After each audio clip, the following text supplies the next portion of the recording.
hai thánh tông đồ Phêrô và Phaolô, trụ cột giáo hội. Hai con người, hai hành trình, một đức tin. Thánh Phêrô, người đánh cá miền Galilee, được Chúa Giêsu chọn làm đá tảng xây dựng hội thánh. Với con tim đơn sơ nhưng mạnh mẽ, Ngài tuyên xưng: Thầy là Đấng Kitô, còn Thiên Chúa hằng sống. Thánh Phaolô, từ một kẻ bắt bớ các Kitô hữu, đã trở thành nhà truyền giáo vĩ đại, sau khi được Chúa Kitô đánh động trên đường Damas. Từ đó, Ngài không ngừng loan báo tin mừng cho muôn dân, để mọi người nhận biết Chúa Giêsu là Đấng Cứu Độ, đã lấy máu mình làm chứng cho đức tin nơi Roma.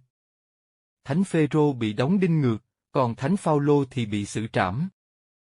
Nhưng linh hồn các ngài sống muôn đời, như ngọn đuốc sáng cho hội thánh mọi thời. Lạy hai thánh tông đồ Phêrô và Phaolô, xin cầu bầu cho chúng con vững tin và trung thành cho đến cùng. Amen.